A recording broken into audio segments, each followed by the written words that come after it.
نحمدہ و نصلی علی رسولہ الکریم اما بعد فاعوذ باللہ من الشیطان الرجیم بسم اللہ الرحمن الرحیم۔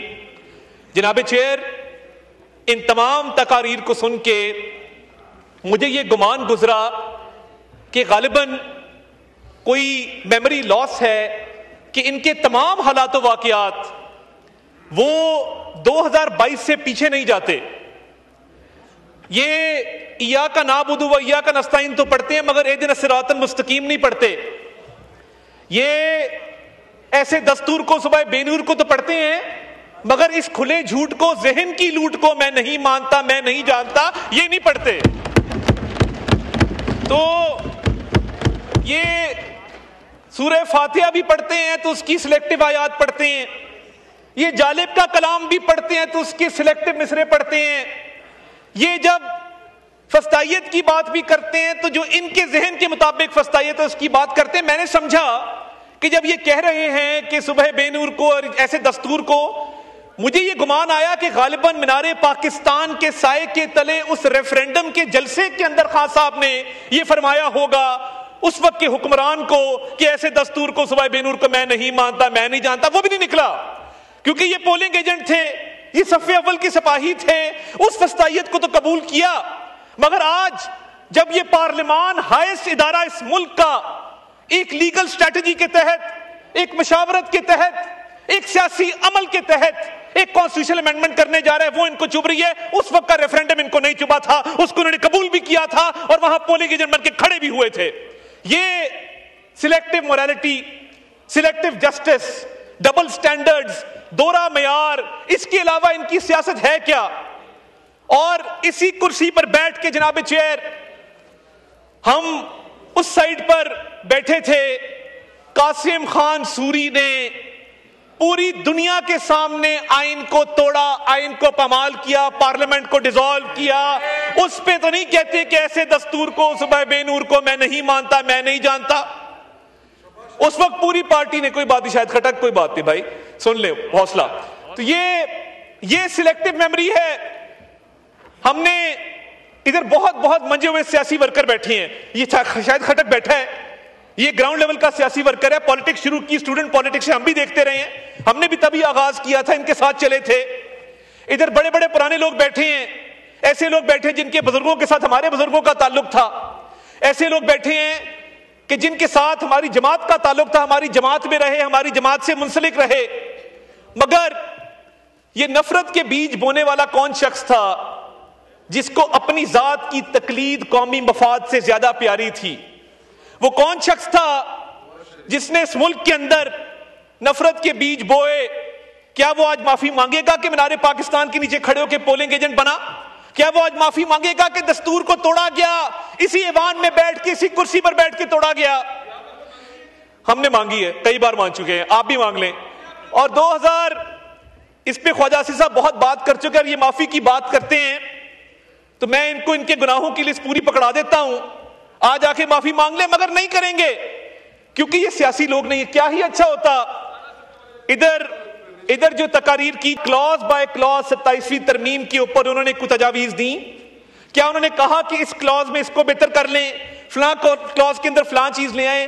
جناب والا، ان کی جو سلیکٹو میموری اور جو سوچ ہے وہ کیونکہ 2020 سے پہلے نہیں جاتی، تو میں تھوڑی یاد دہانی کرا دوں کہ انہی کا دور حکومت تھا، ہم یہی انہی بینچز پر بیٹھ کے ان کو سمجھاتے تھے کہ یہ سیاسی مخالفت ہے، اس کو دشمنی میں تبدیل مت کرو۔ ہم نے، پیپلز پارٹی نے، دیگر جماعتوں نے ایک چارٹر آف ڈیموکریسی کیا اس ملک کے اندر۔ اس چارٹر آف ڈیموکریسی کا کیا مقصد تھا؟ افہام و تفہیم سے معاملات کو آگے چلانا، ڈیموکریٹک پروسیس کو سٹرینتھن کرنا۔ انہوں نے جو کام 2017 میں کیا اور جس طریقے سے یہ چور دروازے سے اقتدار میں آئے، آج اس کی بھی معافی ان کو ایوان کے اندر مانگ لینی چاہیے۔ اور یہ لوگ جنہوں نے اس وقت، آپ فارم 47 کو تو انہوں نے ان کو اپنے منہ سے بات ہی نہیں کرنی چاہیے۔ میرے پاس ایسے ایسے لوگ یہاں بیٹھے ہیں بینچز کے اوپر کہ جن کو بند کیا گیا، جن کے رزلٹ تو دور کی بات ہے ان کو گھر سے نہیں نکلنے دیا گیا۔ یہاں پہ وہ لوگ بھی بیٹھے ہیں کہ جن کے پیارے دنیا فانی سے رخصت ہو گئے, ان کے جنازے نہیں اٹھانے دیے گئے. اور میں اس عدالت میں موجود تھا کہ جب شہزاد اکبر کے آرڈر پہ, آج اچھا ان کی پارٹی کے اندر بھی مختلف فیکشن ہیں آج کل. ایک فیکشن ہے جو لیپ ٹاپ لے کے آتی ہے دور اقتدار کے اندر, بھگتتا زین قریشی ہے, بھگتتے یہ لوگ ہیں جدھر بیٹھے ہیں, وہ وہیں سے کیمرہ آن کرتے ہیں یوٹیوب کا اور وہاں سے پورا بھاشن جھاڑتے ہیں. وہ ہر دور میں آپ کو کیبنٹ میں بیٹھے نظر آئیں گے, فرنٹ سیٹ پہ بیٹھے نظر آئیں گے, حکمرانوں کے قصیدے پڑھتے نظر آئیں گے. مگر اتنا سا مشکل وقت آتا ہے تو سب سے پہلی فلائٹ جو پاکستان میں جاتی ہے اس کی سیٹ 1A کے اوپر وہ براجمان ہوتے ہیں. آج بھی وہ بیٹھ کے اداروں کی تصدیق کرتے ہیں, کس ایجنڈے پہ کرتے ہیں؟ اور یہ ان کی پارٹی کی پالیسی ہے گڈ کاپ بیڈ کاپ کھیلنا. ادھر کچھ لوگ بیٹھ کے سیاسی عمل کی بات کریں گے اور یوٹیوب کے کیمرے والے جو مختلف ممالک کے اندر مقیم ہیں وہ اداروں کے اوپر حملہ کریں گے. آج تک آپ نے سنا محمود خان اچکزئی صاحب کو, مجھے بڑا دکھ ہوا کہ 27ویں ترمیم میں انہوں نے کابل کی بات کی. اور دیکھیے یہ ایک نئی روایت چل پڑی ہے کہ بات ایسی کرو جو افغانستان کے اندر ہیڈ لائن بنے, جو انڈیا کے اندر ہیڈ لائن بنے. تو آج اتنا سینئر آدمی, اتنا سیزنڈ آدمی, آپ ان کی تقریر کا لب لباب نکالیں تو سوائے کابل کے اس کے اندر دوسری کوئی بات نہیں تھی. کیا ہی اچھا ہوتا تھوڑی پڑھائی کر لیتے. بیرسٹر گوہر نے کی ہے, انہوں نے پڑھ کے تقریر کی. مگر میں دعوے سے کہتا ہوں کہ جتنے لوگ یہاں سیاسی تقریر کر رہے ہیں, کسی نے پارلیمنٹری سوورنٹی کا سسٹم پڑھا, کسی نے پارلیمنٹری سپریمیسی کا سسٹم پڑھا, کسی نے separation of powers between executive judiciary legislature پڑھا, تو آ کے اس پہ بات کرتے, بتاتے کہ دنیا کے مہذب ممالک کے اندر ایگزیکٹو کا کیا رول ہے, لیجسلیچر کا کیا رول ہے, جوڈیشری کا کیا رول ہے. سیپریشن آف پاور تو ان کے اوپر سے گزر گئی. آج آ کے بات کرتے تو بات کرتے کانسٹیٹیوشنل سپریمیسی کی, بتاتے کہ جی ہم ایک آپ کے لیے ڈاکیومنٹ لے کے آئے ہیں, ہم چاہتے ہیں کہ اس ڈاکیومنٹ کو بھی پڑھا جائے. مگر کیونکہ ویڈیو بنا کر صبح بے نور لکھنا آسان ہے تو یہ آسان رستہ چنا گیا. کیا پارلیمانی پارٹی کی جوائنٹ اپوزیشن نے میٹنگ بلائی, کیا کہا کہ ہم بیٹھتے ہیں اور ایک ایک شک پہ بات کرتے ہیں؟ وہ نہیں کریں گے. جس چیز پہ زیادہ لائکس آئیں گے, ویوز آئیں گے, جو بڑا تماشا کھڑا کرے گا, وہ بات یہاں پہ کریں گے ایوان کے اندر. 27ویں ترمیم پہ بات چیت آج کی شروع نہیں ہوئی جناب والا, یہ چارٹر آف ڈیموکریسی سے پچھلے 20 سال سے کانسٹیٹیوشنل کورٹس کی بات جاری ہے. اور یہ محمود خان اچکزئی صاحب نے تو دھماکوں کی بات کی. کیا آپ کو کبھی نظر آیا کہ ان لوگوں نے وانا کے اندر 500 سٹوڈنٹس کو جو بازیاب کروایا گیا ہے, ریسکیو کیا گیا, اس کی بات کی ہو, اس کو سراہا ہو, اس پر کہا ہو کہ یہ اے پی ایس سے 100 گنا بڑا سانحہ ہو سکتا تھا, مگر اس پہ کبھی تعریف نہیں کریں گے. اور آپ کو ان کے لیڈر کے ایکس کے اکاؤنٹ, وہ جو بھی چلا رہا ہے, پاکستان کے اندر سے چل رہا ہے, باہر سے چل رہا ہے, لیڈی اینابل گولڈ سمتھ کی وفات پر افسوس نظر آئے گا. لیڈی اینابل گولڈ سمتھ کی وفات کے اوپر آنسو بہائے جائیں گے, مگر میجر عدنان جس نے اپنی جان نچھاور کر دی اپنے ساتھی کو بچاتے ہوئے, اس پہ یہ 2 لفظ نہیں کہیں گے. غزہ کے شہیدوں پہ یہ 2 لفظ نہیں کہیں گے, مگر لیڈی اینابل کے اوپر تقریر ضرور کریں گے. لیڈی اینابل کی وفات کو انہوں نے اس طرح سوگ منایا جس طرح کوئی قومی سوگ ہوتا ہے. تو یہ جو سلیکٹو موریلٹی ہے, آج مذہب کی بات کرتے ہیں ہر چیز کے اندر, تو کیا ان کا یہ حق نہیں بنتا تھا کہ جہاں پہ ان کے لیڈر نے 9 مئی کا حکم دیا اس ملک کے اندر, وہ ریڈ لائنز کراس کی جو ملک کی تاریخ میں کبھی کراس نہیں ہوئی. شہداء کی یادگاروں کو مسمار کرنا, دفاعی اداروں پر حملے کرنا, اور ان لوگوں کو جا کے پوچھیں, یہ بڑی بات کرتے ہیں جن لوگوں کو یہ اکسا کر کور کمانڈر ہاؤس لے کر گئے, ریڈیو پاکستان لے کر گئے, دیگر عمارتوں میں لے کر گئے, قانونی پیروی کرنے انہوں نے پیچھے دیکھا, ان میں سے کوئی نہیں گیا. ان کی جماعت نے ان کارکنوں کو پوچھا ہی نہیں کہ آپ کے حالات کیا ہیں, ہم کیا مدد آپ کی کر سکتے ہیں. تو یہ سیاسی ورکرز کو ڈچ کرنا اور ان کو پہلے ان کے مائنڈز کو پلوٹ کر کے ان کو جرائم پہ اکسانا اپنے سیاسی مقاصد کے لیے. آج بھی کانسٹیٹیوشن کے حوالے سے آپ پوچھیں گے, کیونکہ بل نہیں پڑا, ادھر اس کو ایک شک اگر یہ بتا دیں اس میں کوئی تجویز آئی ہو, کوئی انہوں نے کمیٹی کے اندر آ کے تجاویز دی ہو, یہ پروسیس کا حصہ نہیں بنیں گے. مگر ہاں پولیٹیکل پوائنٹ سکورنگ کے لیے, اور یہ ان کا حساب ان لوگوں کا ہے جو ٹریلر میں آ کے فلم دیکھتے ہیں. یعنی وہ ٹریلر سے پہلے کی فلم کا کوئی نہیں پتا کہ ٹریلر سے پہلے بھی کوئی 1.5 گھنٹہ فلم چلی ہے, ٹریلر کے بعد جو ہے وہی ان کو نظر آتا ہے, کیونکہ ان کی مینٹالٹی, ان کی موریلٹی وہ ساری 2022 کے بعد کی ہے. اور جناب والا شہریار خان افریدی صاحب نے بڑی اچھی باتیں کی, بڑا انہوں نے یہاں پہ ایک ملک کی سیاست کے اوپر روشنی ڈالی. کیا ہی اچھا ہوتا کہ جب اس ملک میں خواتین کو جیلوں میں ڈالنے کا سلسلہ ان کی پارٹی نے شروع کیا تھا, اس پر بھی تھوڑی بات کر لیتے. ان کی اس فسطائیت کی رجیم سے پہلے اس ملک کے اندر یہ رواج نہیں تھا کہ ماؤں بہنوں بیٹیوں کو سیاسی انتقام کا نشانہ بنایا جائے. ہمارے معاشرے میں ماں بہن بیٹی کی بڑی عزت ہے, لوگ بڑی قدر کی نگاہ سے دیکھتے ہیں, مگر ان لوگوں نے یہ روایت ڈالی کہ سیاسی انتقام میں اندھے ہو کر اس وقت ہم ان کو سمجھاتے تھے, ادھر بیٹھ کے سمجھاتے تھے کہ یہ وقت کا دھارا ہے, یہ ایک سا نہیں رہتا, جیسی کرنی ویسی بھرنی. مگر ان کو یہ بات سمجھ نہیں آتی تھی. آج بھی یہ اسی روش کے اوپر ہیں. انہوں نے پچھلے 4-4.5 سال میں کچھ نہیں سیکھا. اگر سیکھا ہوتا تو 27ویں ترمیم پر آ کر بات کرتے, پولیٹیکل پروسیس کا حصہ بنتے, پولیٹیکل پروسیس پہ کامنٹ کرتے. مگر سیاسی تقاریر جتنی مرضی کروا لیں, اس پہ ان کو پوری مہارت حاصل ہے, مگر یہ کبھی بات نہیں کریں گے کہ کانسٹیٹیوشنل امینڈمنٹ کیا ہوتی ہے, کانسٹیٹیوشن کی سپریمیسی کیا ہوتی ہے, پارلیمنٹری سوورنٹی کا کیا نوشن ہے, سپریشن آف پاورز کیسے ہوتی ہے. اور جناب والا اگر تھوڑی سی ریسرچ کر لیتے, تھوڑی سی انگریزی پڑھنے کی زحمت کر لیتے, تو آج یہاں پہ ہاؤس کے اندر ایک پروڈکٹیو ڈسکشن ہو رہی ہوتی. آج ہاؤس کے اندر ایک مکمل طور پہ اس کے اوپر پوری دنیا میں ایک میسج جا رہا ہوتا کہ جی پاکستان کی پارلیمنٹ نے بڑی اس کے اوپر فروٹفل ڈیبیٹ کی ہے, لیگل نوشنز کے اوپر ڈیبیٹ کی ہے, کانسٹیٹیوشنل نارمز پہ ڈیبیٹ کی ہے, دنیا کی جو بیسٹ پریکٹسز ہے اس پہ ڈیبیٹ کی ہے. اور جناب والا میں بالکل کلیئر کر دوں کہ آرٹیکل 243 کے حوالے سے الحمدللہ پاکستان کی ایک عزت بنی. مئی کی جنگ کے بعد ہم دنیا میں جہاں جاتے ہیں لوگ پاکستانیوں کو قدر کی نگاہ سے دیکھتے ہیں. آپ جائیں باہر, سعودی عرب میں جو اسٹریٹجک میوچل ڈیفنس اگریمنٹ ہوا, جو economic cooperation frame work launch ہوا, پاکستان کے جھنڈے 25 کلومیٹر ریاض شہر کے اندر میں نے لگے خود دیکھے.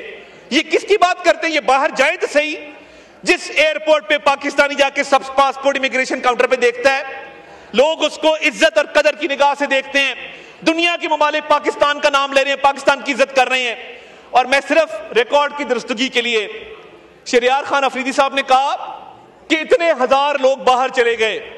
جناب والا صرف اس اکتوبر کے مہینے میں پاکستان کو 3.4 ارب ڈالر کی ریمیٹنسز آئی ہیں, جو پچھلے سال کے مقابلے میں 11% زیادہ ہے. تو یہ ان کو نظر نہیں آتا کہ جو بیرون ملک پاکستانی ہیں انہوں نے کالز دی. کیا ان کے لیڈر کے کہنے پہ انہوں نے نہیں کہا کہ پاکستان ریمیٹنسز مت بھیجو؟ آپ موازنہ کر لیں کہ ریمیٹنسز ریکارڈ ہے اس وقت. آپ کی بوائیکاٹ کی کالز کے باوجود آپ بار بار کہتے رہے مت بھیجو مت بھیجو مت بھیجو. مگر میں اوورسیز پاکستانی کو سلام پیش کرتا ہوں, جتنا آپ نے منع کیا اتنی زیادہ ریمیٹنسز پاکستان کے اندر آئی ہیں. آپ منع کرتے رہے وہ ریمیٹنسز بھیجتے رہے, آپ منع کرتے رہے وہ ریمیٹنسز بھیجتے رہے. آپ کہتے رہے کہ سب پاسپورٹ کی عزت نہیں ہوگی, ملک ڈیفالٹ کر جائے گا. آپ کی تمام تر خواہشات جو اس ملک کے مفاد کے خلاف تھی, اللہ تعالیٰ نے اس کو غلط ثابت کیا. آج پاکستان کی عزت ہے وہ جنگ جیتنے کی وجہ سے ہے. آج پاکستان کی عزت ہے تو وہ اکنامک ریکوری کی وجہ سے ہے. آج پاکستان کی عزت ہے تو اس وجہ سے ہے کہ پاکستان میں ایک جرأت مندانہ اور دلیر قیادت موجود ہے. ورنہ انہی بینچز پہ کھڑے ہو کے تو آپ کے لیڈر نے کہا تھا میں کیا کروں, میں حملہ کر دوں, میں کیا کروں, میں حملہ کر دوں.